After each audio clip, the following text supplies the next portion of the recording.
BD news. नमस्कार, मैं हूं आपके साथ वैशाली वर्मा और आप देख रहे हैं बीडी न्यूज।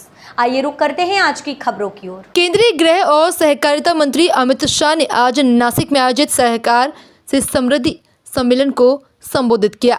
इस दौरान अमित शाह ने बताया कि किसान बहुत लंबे समय से अलग सहकारिता मंत्रालय की मांग कर रहे थे। सहकारिता मंत्री ने कहा कि ये प्रधानमंत्री मोदी है जिन्होंने किसानों की मांगे मानकर आज़ादी के 75 साल बाद एक अलग सहकारिता मंत्रालय का गठन किया है। अमित शाह ने सहकारिता को आत्मनिर्भरता की सबसे सुंदर परिभाषा भी बताया है। उन्होंने इस मौके पर शरद पवार पर जमकर निशाना साधा। उन्होंने कहा कि शरद पवार 10 सालों तक केंद्रीय कृषि मंत्री रहे, लेकिन उन्होंने अलग सहकारिता मंत्रालय नहीं बनाया। सहकारिता मंत्री ने प्रधानमंत्री नरेंद्र मोदी के कार्यकाल में किसानों के लिए उठाए गए कदमों के बारे में जानकारी दी। उन्होंने बताया कि प्रधानमंत्री ने किसानों के लिए इथेनॉल की योजना, पैक्स का कंप्यूटराइजेशन जैसे कई कार्य किए।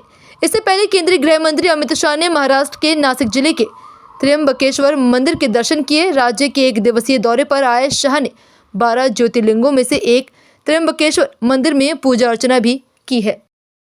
मोदी जी के सामने देश भर के सहकारिता वाले मांग करते थे कि कोऑपरेटिव मंत्रालय बनाया जाए, मगर कोई नहीं सुनता था। मोदी जी ने आजादी के 75 साल के बाद एक सहकारिता मंत्रालय का गठन किया है जो देश भर के किसानों की आय को बढ़ाने वाला है। आत्मनिर्भरता की अगर सबसे सुंदर व्याख्या कोई है तो सहकारिता है। सहकारिता के बगैर किसान आत्मनिर्भर नहीं बन सकता, उन्नत नहीं बन सकता और समृद्ध भी नहीं बन सकता। इसलिए मोदी जी ने सहकार से समृद्धि का नारा दिया है। आज नरेंद्र मोदी जी ने सहकारिता मंत्रालय का गठन किया।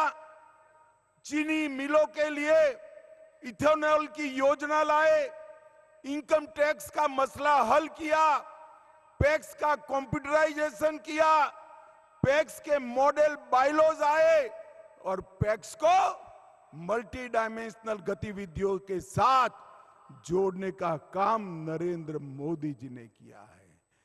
पवार साहब, आप 10 साल तक देश के कृषि मंत्री रहे। उस वक्त ये सहकारिता मंत्रालय आपके अंतर्गत आता था। आप महाराष्ट्र की जनता को जरा हिसाब दीजिए। महाराष्ट्र के कोऑपरेटिव आंदोलन के लिए पवार साहब आपने क्या किया है? चीनी मिलों के लिए क्या किया है? पैक्स के लिए क्या किया है? किसान के लिए क्या किया है? कोऑपरेटिव के लिए क्या किया है? सिर्फ मार्केटिंग बनकर नेता बनना पर्याप्त नहीं है, जमीन पर काम करना पड़ता है पवार साहब।